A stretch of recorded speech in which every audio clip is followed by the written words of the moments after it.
Welcome to the Neurokrish Immersion. We are in the Many Phases of Freedom Season 2.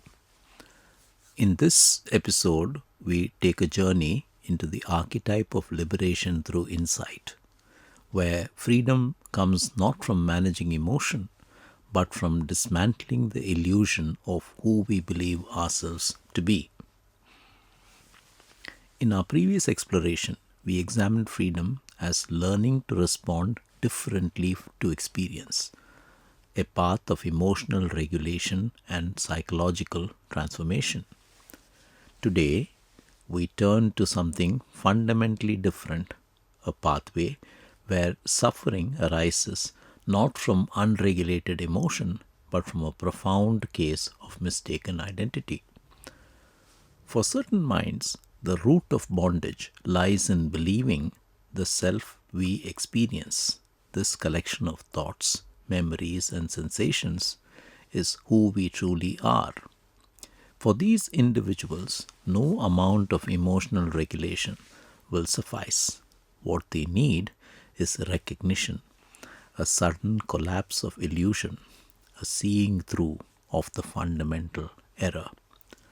Our first episode of the season was the Buddha, about response regulation. In this episode, we explore Adi Shankara, of identity dissolution. Now, who is the radical knower? What is this archetype? They are intellectually intense. They are driven by an unrelenting need to understand, to know with absolute certainty, to penetrate beneath surface appearances to ultimate truth. They tend to be inward oriented, not seeking external validation or worldly achievement, but consumed by the question of what remains when everything changeable is stripped away. Often they suffer from misidentification.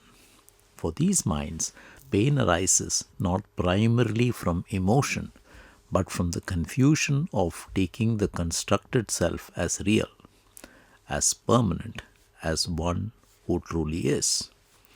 Advaita Vedanta is the philosophical tradition that most clearly articulates this pathway to freedom, and Adi Shankara stands as its most powerful exemplar, a life devoted not to managing suffering, but to dismantling the very illusion that creates it.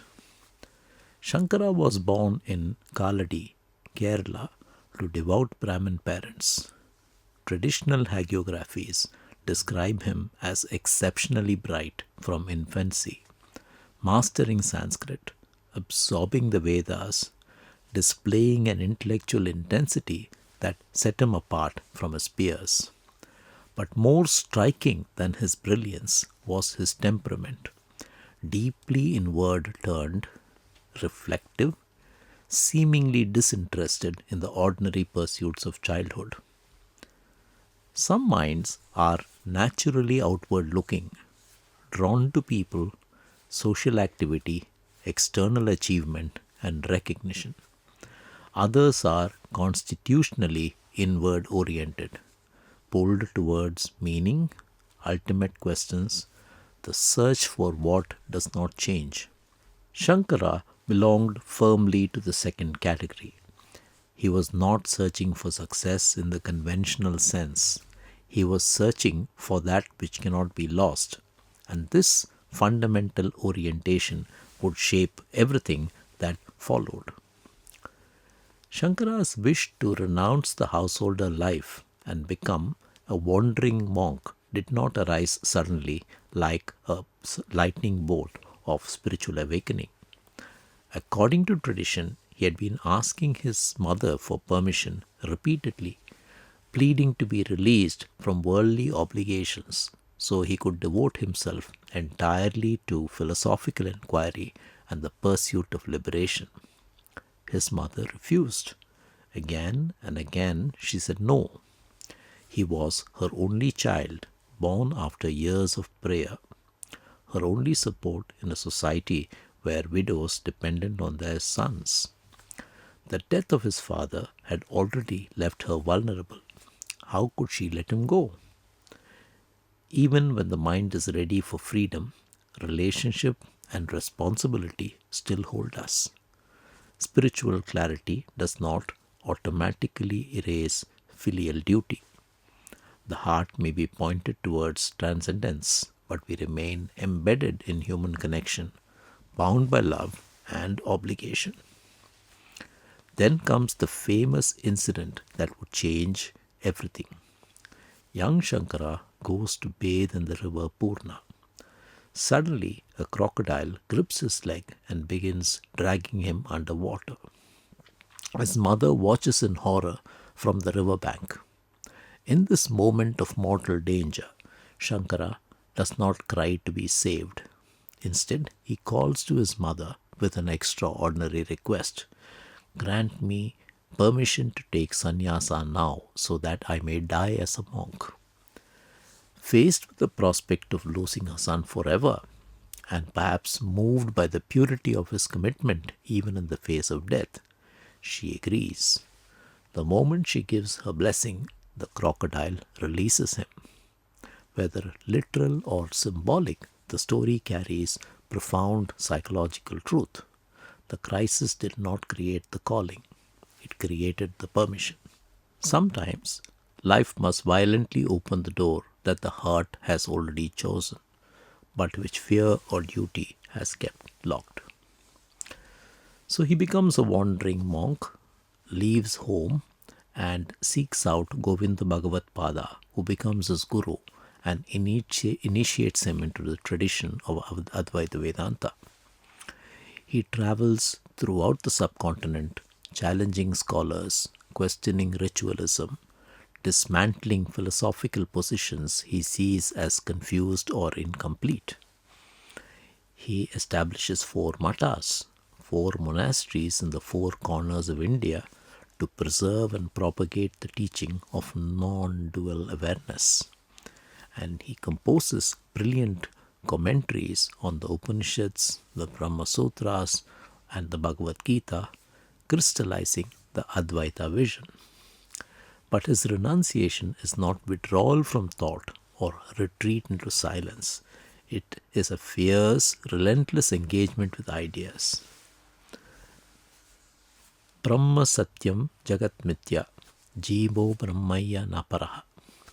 Brahman alone is real, the world is illusory, the individual self is none other than Brahman. And this is the central insight of the Advaita. Freedom in Shankara's vision is not gradual purification or the slow accumulation of spiritual merit. It's not about becoming something you are not. It is the sudden collapse of error, the recognition that you have already been what you were speaking. The self you take yourself to be, this collection of memories, preferences, anxieties, achievements, is a construction, a useful fiction. But when you mistake the construction for reality, when you identify with the limited, changing, vulnerable entity, suffering inevitably arises. So the false self is about the body, the mind, the roles, the stories, all changing, all conditioned. And I take you back to the Many Faces of Maya podcast, where we talked about the story of Narada and how Narada was caught in Maya.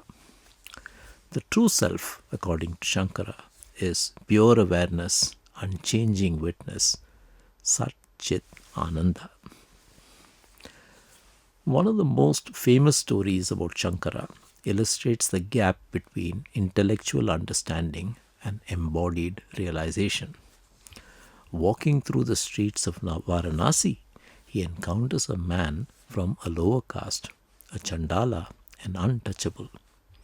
Following social convention, Shankara asks the man to move aside so that he can pass without ritual contamination. And this was standard practice in those days. The Chandala replies with a piercing question: whom do you ask to move, the body or the consciousness? If all bodies are made up of the same matter, what difference is there? And if consciousness is one and undivided, where can it move? Which is the real you that could be polluted?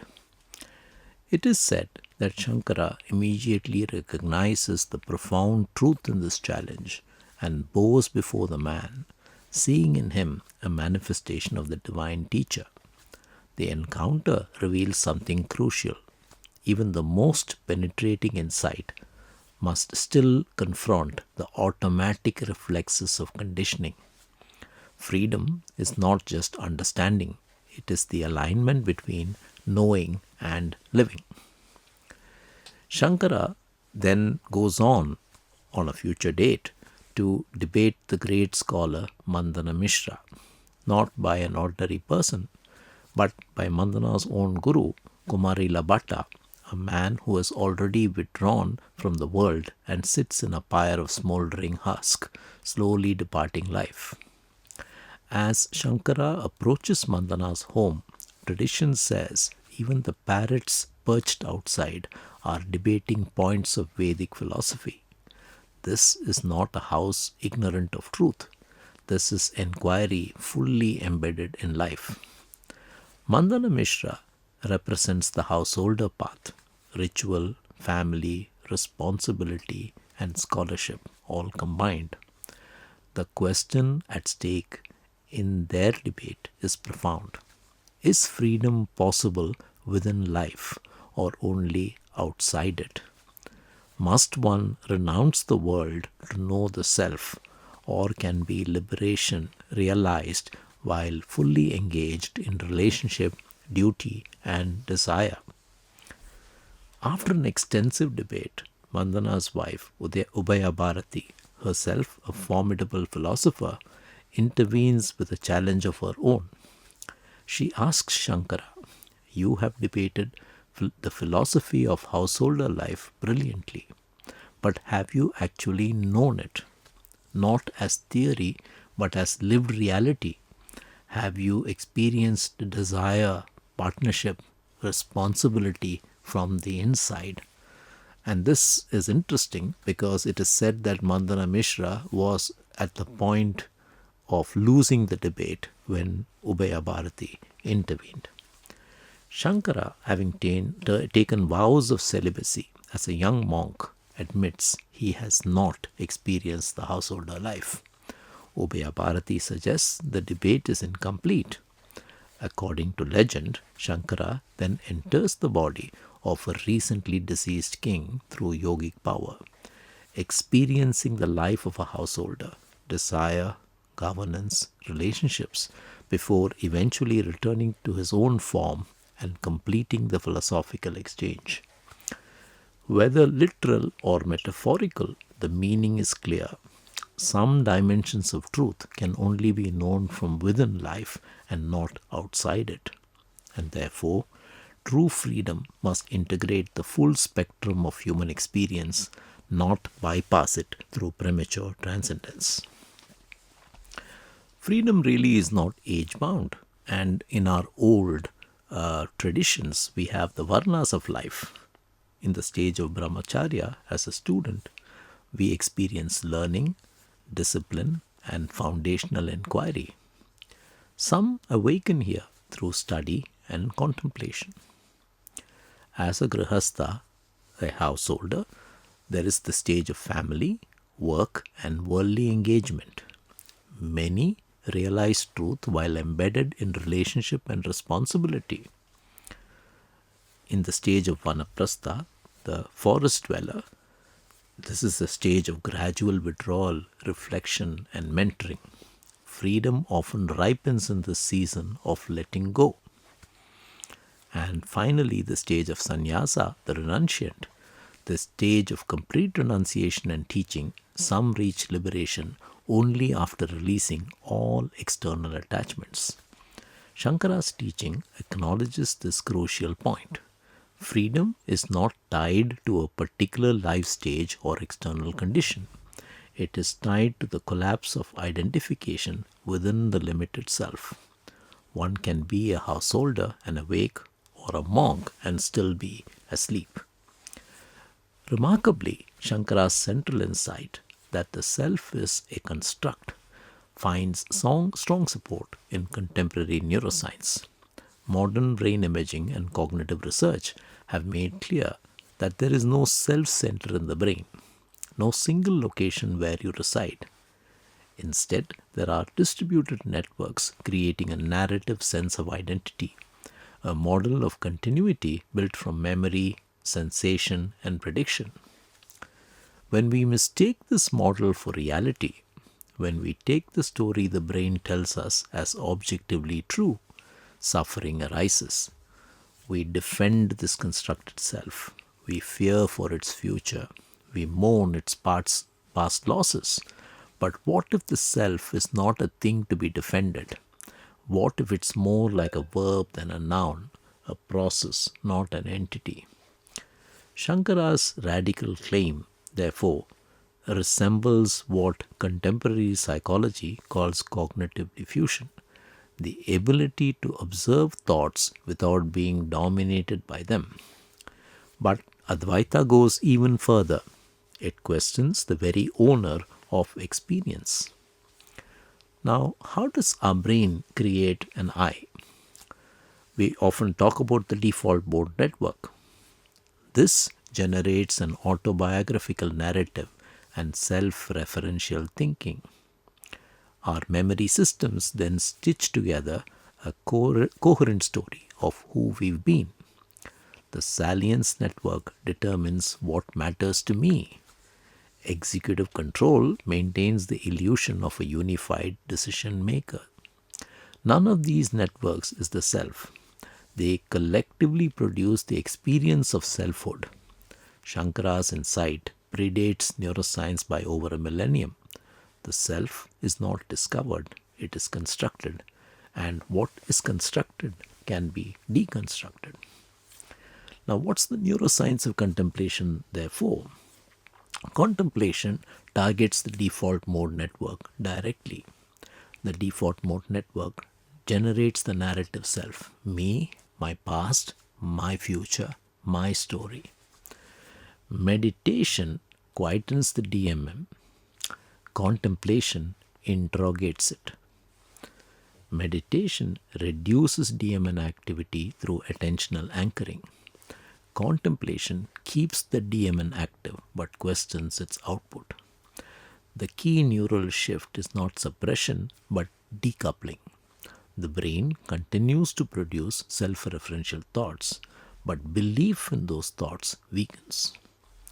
And the metacognitive networks come online. The medial prefrontal cortex and anterior cingulate systems support observing, evaluating, and questioning the self model. When this happens, the narrative ownership loosens. Thoughts arise, emotions arise, sensations arise, but the automatic tag, "this is me," that diminishes. Subject-object boundaries start to soften. There's a reduced coupling between the default mode network and the salience networks, and this leads to less self-referential tagging of experience. As a consequence, suffering reduces without eliminating experience. You may still experience pain, but identity-based amplification and rumination fall away. Remember here the two arrows of the Buddha. The first arrow, which was about the actual problem that caused you pain, and the second arrow was all about amplification and rumination. Let's connect these two philosophies in that way.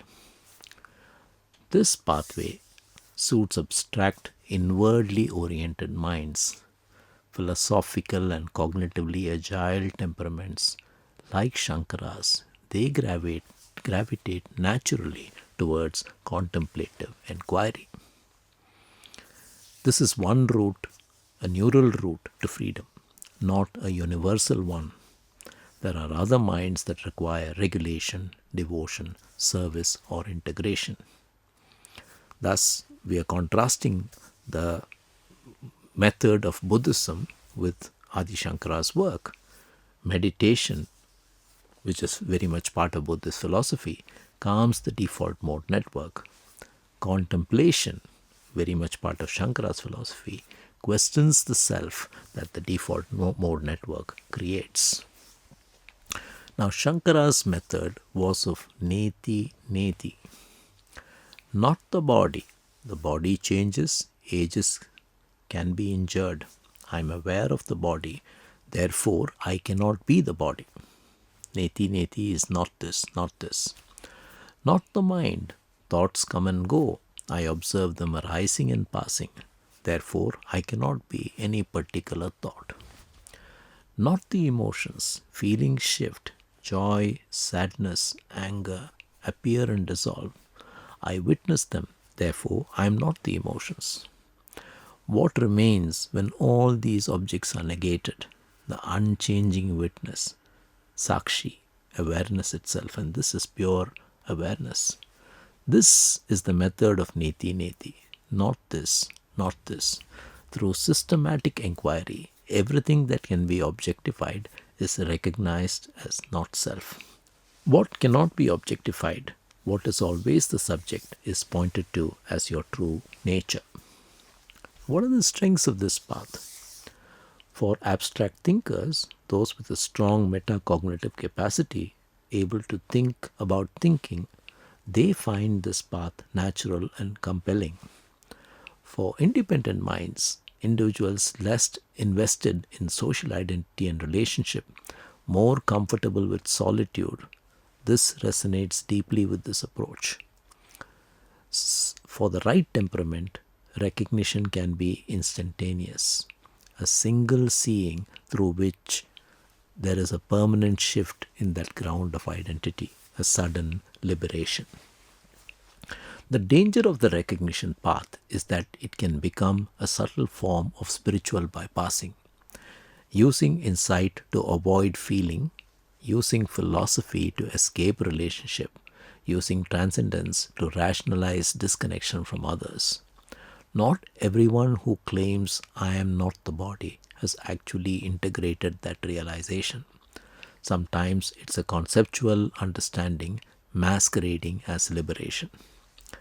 There is also the risk of what might be called premature transcendence, the attempt to leap over developmental stages that require embodied integration. Some truths can only be learned through relationship, through failure, through the humbling collision with one's own limitations. Pure inquiry without emotional maturity or relational capacity can produce a kind of spiritual aridity. And this is precisely why Shankara's encounter with Mandana Mishra and Ubaya Bharati is so important to the tradition. It acknowledges that the path of pure renunciation, while valid, is not the only path. Freedom must ultimately integrate life, not stand apart from it. Adi Shankara offers us one phase of freedom, liberation through the collapse of mistaken identity. For minds built a certain way, this is the most direct path imaginable. Not freedom from reaction, but freedom from the illusion of being a separate, limited self in the first place. But not all minds are built this way.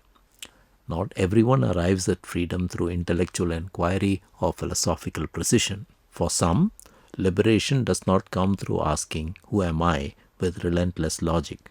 It comes through a different question entirely, one voiced not in the cool language of analysis, but in the desperate cry of longing. Where are you? These are minds that do not seek to deconstruct the self, but to dissolve it in something greater. They do not analyze experience, they are consumed by it. Their path is not recognition, but surrender, not knowledge, but love, not the radical knower, but the passionate seeker.